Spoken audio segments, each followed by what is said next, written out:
Hello friends, मैं हूं मिहिल व्यास और स्वागत है आप लोगों का मेरी यूट्यूब चैनल के अंदर।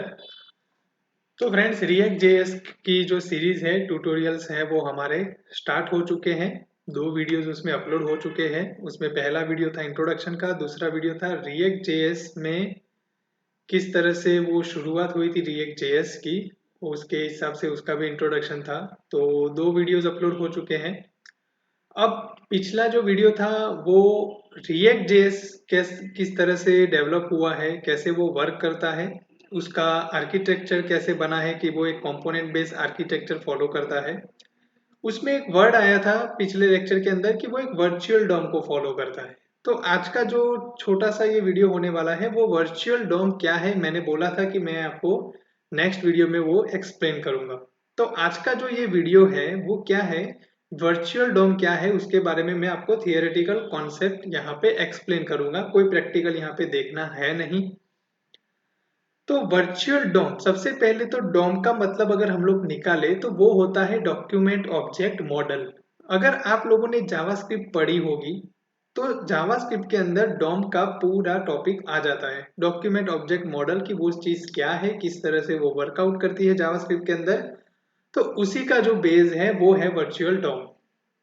तो हमारी जो जावास्क्रिप्ट की ट्यूटोरियल थी जो मैंने अपलोड की है वीडियो, उसके अंदर भी डॉम के ट्यूटोरियल है, आप वहां पे भी जाके देख सकते हो। इंफॉर्मेशन में आपको वो लिंक भी दिखाई देगी आपकी स्क्रीन के ऊपर, तो आप उस पे जाके डॉम के लेक्चर्स भी देख सकते हो।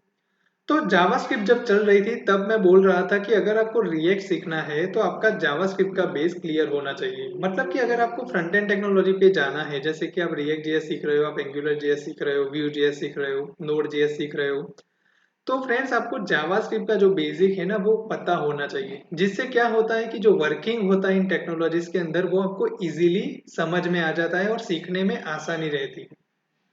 क्योंकि देखो, ये बना ही जावास्क्रिप्ट के बेस से है, रिएक्ट जेएस और ये सारी टेक्नोलॉजीज। तो फिर अगर आपके पास बेस क्लियर है तो फिर कोई प्रॉब्लम नहीं आती। अगर आप कोई नया घर बना रहे हो, नई बिल्डिंग बना रहे हो, तो उसके अंदर जो बेस होता है वो अगर आपका मजबूत हो तो बिल्डिंग चाहे कितनी भी बड़ी हो तो वो टिकी रहती है, उसको ज्यादा नुकसान नहीं होता है। लेकिन अगर बेस ही कच्चा हो तो वो बिल्डिंग कभी भी गिर सकती है।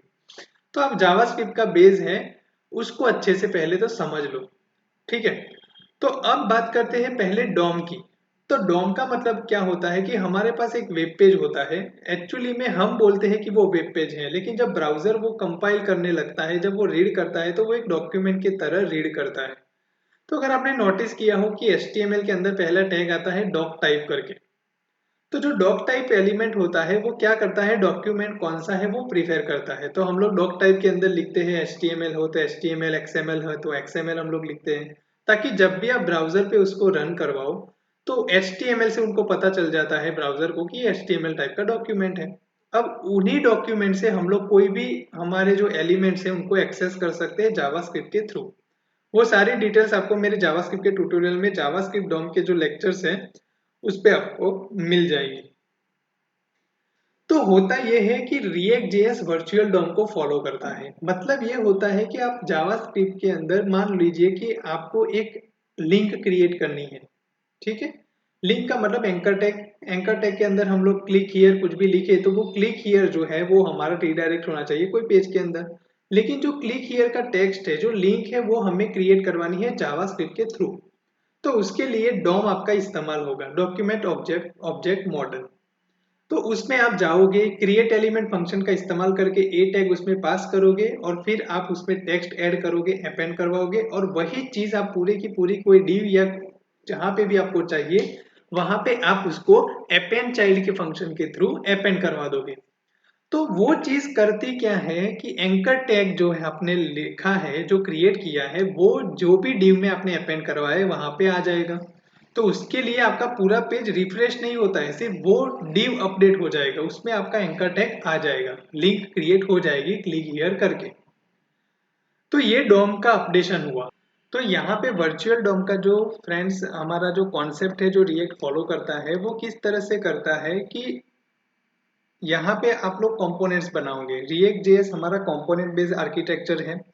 तो वहां पे होता क्या है कि आप लोग कंपोनेंट्स बनाओगे।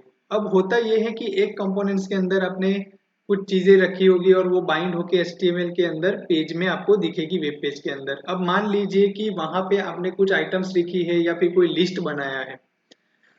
अब वो लिस्ट डायनेमिक आ रहा है, जैसे कि जावास्क्रिप्ट के अंदर हम लोग एरेज हमने पढ़े थे, तो एरेज होता था, एरे के अंदर हम लोग लूप चलाते थे और हम जो उसके अंदर उनके एलिमेंट्स होते थे एरे के, वो लूपिंग से हम लोग डिस्प्ले करवाते। तो अब मान लीजिए कि आपने कुछ ऐसा लिस्ट बनाया है जो एरे में से क्रिएट हो रहा है, एलिमेंट्स के साथ लूपिंग वो कर रहा है और एल टैग आपके बनते जा रहे हैं। तो पहले 3 एल के टैग आ रहे थे अपेंड होके उस कंपोनेंट के अंदर। अब वो कंपोनेंट डिस्प्ले भी हो रहा है, मतलब वेब पेज में आपको 3 लिस्ट दिख रहे हैं। ओके, अब एक और लिस्ट वहां पे ऐड हो रहा है, मतलब एरे के अंदर आपने एक एलिमेंट को ऐड किया, अब वो लूपिंग एक ज्यादा घूमेगा और एल टैग नया क्रिएट होगा, तो वो कंपोनेंट अपडेट होगा।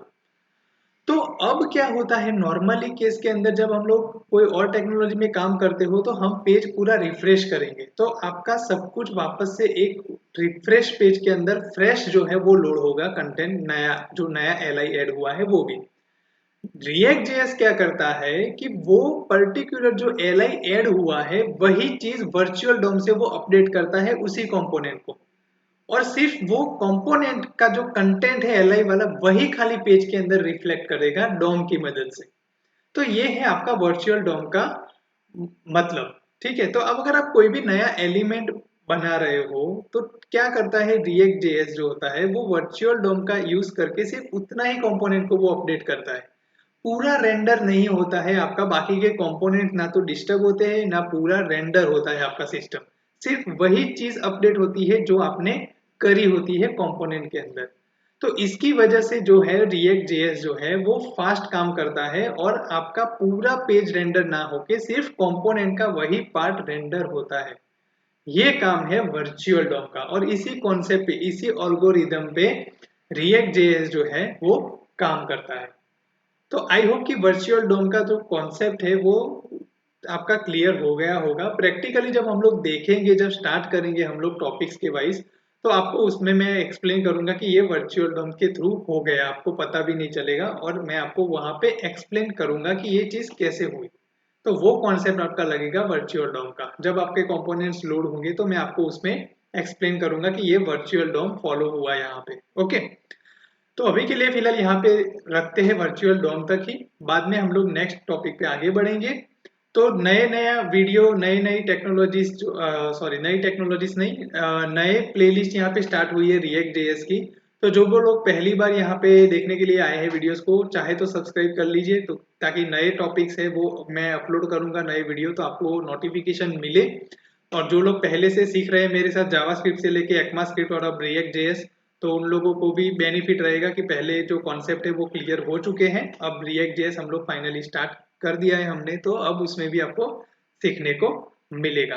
ठीक है, और मेरा कंटेंट अगर अच्छा लग रहा है तो लाइक जरूर करिए, शेयर भी करिए किसी के साथ जिसको भी जरूरत हो सीखने की। और ये रिएक्ट जेएस का लेटेस्ट वर्जन 18 वर्जन जो है वो मैं आपको यहाँ पे सिखा रहा हूँ, तो बहुत बेनिफिट रहने वाला है आपका।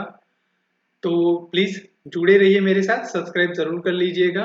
बाकी मिलेंगे हम लोग नेक्स्ट वीडियो के अंदर। Thanks for watching this video, take care and bye bye.